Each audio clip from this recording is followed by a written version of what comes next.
అనగనగా ఒక దట్టమైన అడవి. అక్కడ రకరకాల జంతువులుండేవి. కాని మన కథానాయకుడు చింటూ కోతి మాత్రం అందరికంటే వెరైటీ. చింటూకి ఒక వింత వ్యాధి ఉంది. అదేంటో తెలుసా? సెల్ఫీ పిచ్చి. ఎక్కడ పడితే అక్కడ గెంతుతూ ఫోజులు కొట్టడం చింటూకి అలవాటు. కాని ఒకరోజు చింటూ చేతికి ఒక నిజమైన స్మార్ట్ ఫోన్ దొరికితే ఇంకేముంది, అడవి అంతా అల్లకల్లోలమే. రాము అనే ఒక టూరిస్ట్ అడవిలో చెట్టు కింద నిద్రపోతుంటాడు. అతని పక్కన ఫోనుంటుంది.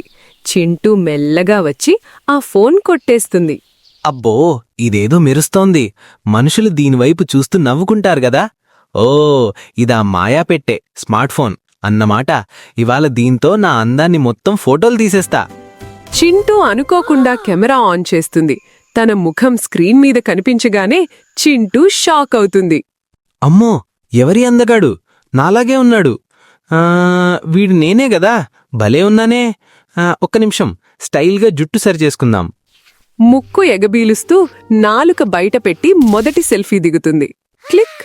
చింటూ ఆ ఫోన్ పట్టుకుని అడవిలో ఉన్న జంతువుల దగ్గరికి వెళ్తుంది. ఏ గజరాజ్, అంత సీరియస్గా వెళ్తున్నావేంటి? ఆగు ఆగు, నా మాయా పెట్టెలో నీ తొండానిటి తిప్పు. మనం ఒక సెల్ఫీ దిగుదాం. ఇన్స్టాలో పెడితే లైకులు వర్షం కురవాలి. ఏనుగు తుమ్మే సమయంలో చింటూ ఫోటో తీస్తుంది.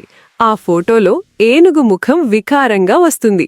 పాపం గజరాజ్ తన ఫస్ట్ సెల్ఫీ అంత దారుణంగా వస్తుందని అనుకోలేదు. చింటూ అక్కడితో ఆగలేదు. నిద్రపోతున్న సింహం దగ్గరికి వెళ్లి సింహం నోరు తెరిచినప్పుడు లోపలికి తలపెట్టి సెల్ఫీ దిగాలని ప్లాన్ చేసింది. రే చింటూజ్, ఆపు నీ పిచ్చి. అది సింహంరా. సెల్ఫీ తీస్తే అది నిన్ను తినేస్తుంది. పోవై బంటి, నీకీ టెక్నాలజీ గురించి తెలియదు. క్రేజ్ ఉండాలి బాబూ, క్రేజు. చింటూ సెల్ఫీ మోజులో బురదలో పడడం, తేనెటీగల తుట్టెను ఫోన్ అనుకుని దాని దగ్గర ఫోజివ్వడం వంటి సీన్లు. సెల్ఫీ పిచ్చి ముదిరిపోయి చింటూ ఒక చెట్టు చిటారు కొమ్మ మీదకి ఎక్కి గాలిలో వేలాడుతూ ఫోటో తీయబోయింది. సరిగ్గా అప్పుడే ఫోన్లో లో బ్యాటరీ అని సౌండొచ్చింది. అరెరే, ఇదేంటి? ఈ మాయా పెట్టె ఆకలితో అరుస్తోంది. దీనిక్కూడా అరటిపండు పెట్టాలా ఏంటి? చింటూ ఫోన్కి అరటిపండు తినిపించడానికి ట్రై చేస్తుంది. అది చూసి అడవిలో జంతువులన్నీ నవ్వుతాయి. రాము నిద్రలేచి తన ఫోన్ కోసం వెతుకుతాడు. ఫోన్లో రింగ్ టోన్ వస్తుంది. ఆ సౌండ్కి చింటూ భయపడి ఫోన్ని గాలిలో ఎగిరేస్తుంది. అమ్మో, ఈ పెట్టె లోపల ఎవరో ఉండి అరుస్తున్నారు. బచావ్ బచావ్. ఫోన్ వెళ్లి రాము చేతిలో పడుతుంది.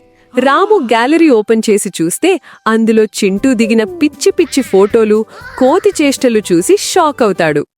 ఓ మై గాడ్, నా ఫోన్లో ఒక కోతి ఆల్బమ్ క్రియేట్ చేసిందా?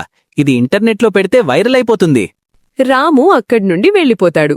చింటూ మళ్లీ అద్దం ముక్క పట్టుకొని సెల్ఫీ పోజులు ఇస్తుంటుంది. చూశారు కదా, ఫోన్ లేకపోయినా చింటూ సెల్ఫీ పిచ్చి మాత్రం తగ్గలేదు.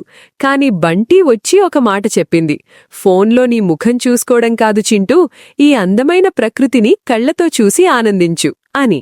అన్నీ బాగానే ఉన్నాయి, కానీ ఆ రాముగాడు నా ఫోటోలు వైరల్ చేస్తే నాకు రాయల్టీ ఇస్తాడా?